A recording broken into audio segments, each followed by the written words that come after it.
Hi welcome to Telugu journey channel. ఇవాళ Kerala nurse గురించినటువంటి ఒక వీడియోని నేను చేయబోతున్నాను. నిమిషా ప్రియ, ఈమెకి మరణశిక్ష పడే అవకాశాలు ఉన్నాయి. యెమెన్లో కేరళ నర్సు ఈమెకి మరణశిక్ష పడే అవకాశాలు ఉన్నాయి. అసలు యెమెన్లో ఈమె చేసినటువంటి తప్పేంటి, ఆమె మరణశిక్ష నుంచి బయటపడే అవకాశాలు ఉన్నాయా లేవా అన్నది నేను ఈ వీడియోలో వివరిస్తాను. ఎవరైనా మన ఛానల్ని ఇంకా సబ్స్క్రైబ్ చేసుకోకపోతే దయచేసి సబ్స్క్రైబ్ చేసుకోండి. కేరళకు చెందినటువంటి నిమిషా ప్రియ అనే ఈమె యెమెన్ దేశంలో మరణశిక్షని ఎదుర్కొంటుంది. ఈ నెల 16న ఆమెకి ఆ శిక్ష అనేది అమలు కాబోతుంది. ఎందుకు అంటే ఈమె కేరళలోని పాలక్కడ్ జిల్లా కొల్లెంగోడు చెందినటువంటి నర్సు. నర్సింగ్ కోర్స్ పూర్తి చేసిన తర్వాత ఈమె 2008లో ఉపాధి కోసం అని చెప్పేసి యెమెన్ వెళ్ళింది. అక్కడ ఆమె సనాలోని, అంటే ఆ రాజధాని అయినటువంటి సనాలోని గవర్నమెంట్ హాస్పిటల్లో నర్సుగా చేసింది. 2011లో ఈమె మళ్ళీ కేరళకు వచ్చేసి ఒక ఎలక్ట్రీషియన్ పెళ్లి చేసుకుంది. ఇద్దరు కలిసి మళ్ళీ వెళ్ళి యెమెన్కి వెళ్ళి అక్కడ స్థిరపడ్డారు. 2012లో వీళ్ళకి ఒక పాప కూడా పుట్టింది. ఆర్థిక ఇబ్బందుల కారణంగా యెమెన్లో ఆర్థిక ఇబ్బందుల కారణంగా అయితేనేమి, తర్వాత యెమెన్లో 2012లో అంతర్యుద్ధం వచ్చింది. దాంతో ఆమె భర్త కూతురు వాళ్ళిద్దరు కలిసి ఇండియాకి వచ్చేసారు. కానీ నిమిష మాత్రం అక్కడే ఉండిపోయింది అనమాట అమ్మాయి. ఇక నిమిష మీద కేసు ఎందుకు అయింది అని అంటే 2014లో నిమిష తన సొంత క్లినిక్ పెట్టాలని చెప్పేసి డిసైడ్ చేసుకుందనమాట. యెమెన్లో క్లినిక్ పెట్టాలని చెప్పేసి. అయితే యెమెన్లో చట్ట ప్రకారం ఏంటంటే అక్కడ క్లినిక్ పెట్టాలంటే లోకల్ పార్ట్నర్షిప్, ఒక భాగస్వామి అయితే కంపల్సరీగా కావాల్సి ఉంటుంది. అందుకని ఆమె తలార్ అబ్దో మహదీ అనే టెక్స్టైల్ వ్యాపారితో పార్ట్నర్షిప్ అనేది చేసుకుంది. ఆమె మొదట్లో అంతా బాగానే ఉంది. ఆమె హాస్పిటల్ పెట్టింది, నడుస్తుంది. కానీ మొదట్లో బాగానే ఉంది. కానీ తర్వాత విభేదాలు అనేవి వచ్చినాయి. దాంతో ఆమె మెహదీ అనే అతను, యెమెన్ అతను, ఈ నిమిష యొక్క పాస్పోర్ట్ తీసేసుకొని ఆమెను వేధించడం స్టార్ట్ చేశాడు. శారీరకంగా కానీ మానసికంగా కానీ వేధింపులు స్టార్ట్ చేశాడు. దాంతో క్లినిక్ ఇన్కమ్ కూడా అమ్మాయికి ఇవ్వలేదు. పైగా ఆమెని తన భార్యగా చూపించే ప్రయత్నానికి దానికి సంబంధించిన ఫోర్జరీ డాక్యుమెంట్స్ కూడా తయారు చేశాడు. 2016లో ఏం చేసిందంటే నిమిష ఆయన మీద కేసు పెట్టింది, పోలీస్ కంప్లైంట్ ఇచ్చింది. ఒక 6 రోజులు 7 రోజులు జైల్లో ఉన్నాడట. జైల్లో ఉండి మళ్ళీ బయటకు వచ్చాడట.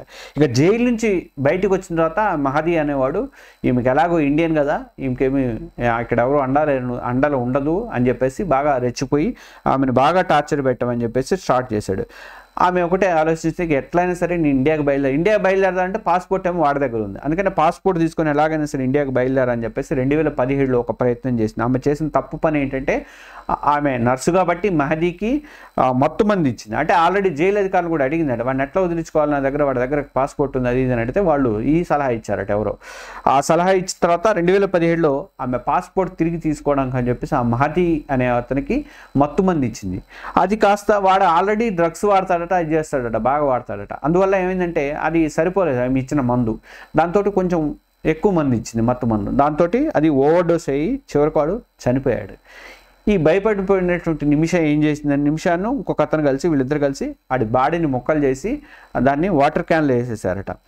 తర్వాత పారిపోయేందుకు ప్రయత్నం చేసింది ఆమె పారిపోతూ యెమెన్ సౌదీ సరిహద్దు దగ్గర అరెస్ట్ అయింది.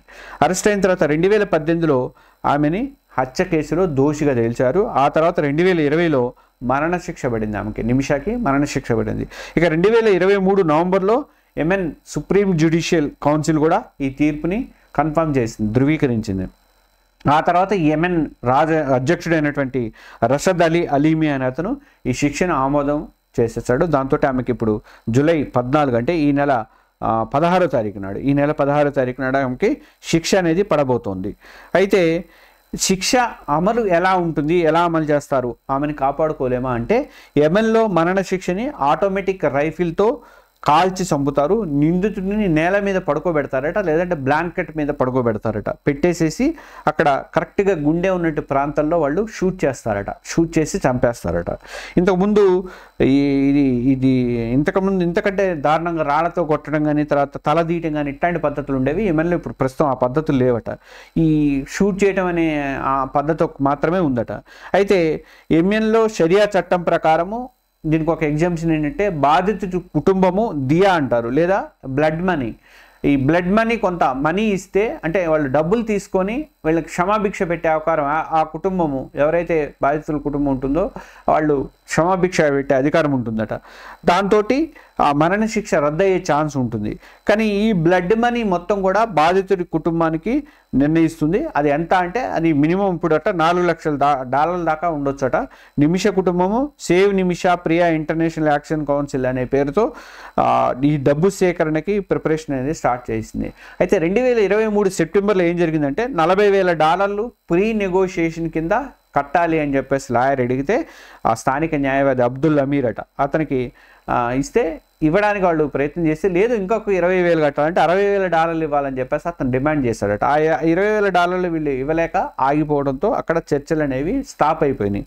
ఇంకా నిమిష తల్లి ఈమె ప్రేమకుమార్ అనే ఆమె కేవలం కూలీ చేసుకునేటువంటి కేరళలో కూలీ చేసుకుని బతికేటువంటి ఒక సామాన్య వ్యక్తి ఆమె మహిళ.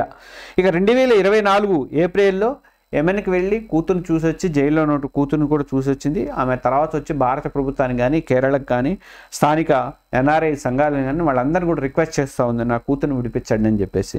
భారత ప్రభుత్వం కూడా ఇతర దేశాల విదేశాంగ శాఖలతో ఈ కేసుని అయితే గమనిస్తుంది. ఇక యెమెన్ అనేది ఇప్పుడు హౌతీల నియంత్రణలో ఉంది. సనా నగరం అనేది హౌతీల నియంత్రణలో ఉంది. దాంట్లో అక్కడ మన భారత రాయబార కార్యాలయం ఎంబసీ అనేది లేదు. దాంతో ఆమె దౌత్యపరమైనటువంటి సహాయం అందించడానికి ఆమెకి అక్కడ పరిస్థితులు అయితే అనుకూలంగా లేవు. దాంతో మన దేశం ఏం చేస్తుందంటే ఈ హౌతీలు ఇరాన్ చెప్పినట్టు వింటారు కాబట్టి ఇరాన్ని అడిగింది, సహాయం కోరింది. అయితే ఇరాన్ సహాయం చేస్తా అని చెప్పింది. ఇరాన్కి మనకి మంచి ఇదే ఉంది, ఫ్రెండ్షిప్ ఉంది కాబట్టి ఇరాన్ సహాయం చేస్తా అని చెప్పింది. కానీ దిక్మాల ఇజ్రాయిల్ అమెరికా బాంబులతోటి ఇప్పుడు అంత సతమతం ఉంటుంది కాబట్టి ఎంతవరకు న్యాయం చేస్తుందని కూడా చెప్పలేము ఇప్పుడు. అయితే ఇటు సుప్రీంకోర్టులో కూడా మన 10వ తారీఖున ఒక కేసు వేశారు. ఆమెకి ఎట్లయినా సరే ఆ బ్లడ్ మనీ చెల్లించేసి ఆమెను రిలీజ్ చేసే మార్గం చూపించండి అని చెప్పేసి. సుప్రీంకోర్టు ఎంతవరకు అంటే విదేశాంగ శాఖకి భారత ప్రభుత్వానికి ఆదేశాలు అయితే జారీ చేస్తుంది కానీ డైరెక్ట్గా విమెన్కి జోక్యం కలిగి చేసుకునే పరిస్థితి అయితే లేదు. ఆమె 14వ తారీఖు ఏమో వాయిదా వేస్తే లేదు కొంచెం ముందు జరపండి 2 రోజులలో గవర్నమెంట్కి మీరు ఆదేశాలు ఇచ్చినా కూడా సరిపోదు టైం కాబట్టి ఆమెకి 16నే ఊరిదీస్తారు కాబట్టి మరణశిక్ష వేస్తారు కాబట్టి రక్షణ చేయండి అని చెప్పేస్తానంది. సుప్రీంకోర్టు అదైతే పరిశీలిస్తుంది దాన్ని. అది బహుశా ఇవాళ రేపట్లో ఆ పిటిషన్కి సంబంధించినటువంటి ఒక ఆదేశాలు కూడా వెలువడే అవకాశాలు అయితే ఉన్నాయి. కానీ ఇక్కడ మనము ఆమె తప్పు చేసింది నిజంగా చంపేసింది అని అనుకోవడానికి ఒక్క కారణం ఏంటంటే మానసికంగా శారీరకంగా ఆమెను హింసించాడు. ఆమె పాస్పోర్ట్ తీసుకున్నాడు ఆ మహదీ అనేవాడు, తీసుకొని ఆమెని హింసించాడు. ఆ ఉద్దేశపూర్వకంగా కాదు కానీ ఆమె అయితే ఒక తప్పు అయితే చేసింది. అతన్ని చంపడం అనేది ఒక తప్పే.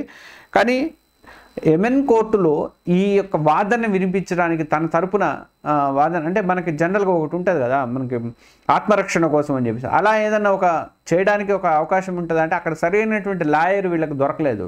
దాంతో ఆమెకి న్యాయం జరగలేదని చెప్పేసి సమర్థించే వాళ్ళందరూ కూడా అంటున్నారు. కానీ ఇప్పుడు టైం అయితే చాలా తక్కువ ఉంది. ఇవాళ 11వ తారీఖు ఇంకొక 5 రోజులు మాత్రమే టైం అనేది ఉంది.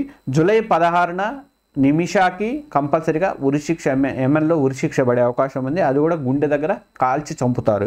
కాబట్టి సామాజిక కార్యకర్త అయినటువంటి శామ్యూల్ జెరోము, తర్వాత నిమిషా తల్లి ప్రేమకుమారి కానీ, ఇండియా ప్రభుత్వం కానీ, ఇరాన్ కానీ వీళ్ళల్లో ఎవరు సహాయం చేసినా కానీ లాస్ట్ మినిట్లో ఆమె బతికే అవకాశాలు అయితే ఉన్నాయి. ఏదైనా అద్భుతం జరుగుతుందా అని చెప్పేసి చూడాలి.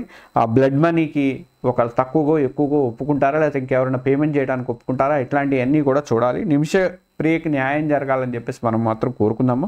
ఇలాంటి వాళ్ళు అయితే చాలామంది బయట ఇబ్బందులు పడుతున్నారు. కాబట్టి ప్రతి వాళ్ళు మీరు వెళ్ళిన తర్వాత ఆ స్థానిక చట్టాలను అయితే గౌరవించడం నేర్చుకోండి. స్థానిక చట్టాలకు అనుగుణంగా మెలగండి. అది గవర్నమెంట్ ద్వారా వెళ్ళటం అనేది చాలా ముఖ్యము. ఇలాంటి సందర్భాలలో విదేశాలకు వెళ్ళి ఏదో డబ్బులు సంపాదించుకుందాం కాదు, స్వదేశంలో ఉన్నందుకు ఎంతో కొంత కూడుగుడ్డ ఎంతో కొంత దీన్ని బతకొచ్చండి. అక్కడికి పోతే ఇట్లాంటి పరిస్థితులు ఎదురవుతాయి కాబట్టి చాలా జాగ్రత్తగా ఉండాలని చెప్పేసి మా సలహా అయితే ఇస్తున్నాను. Thank you.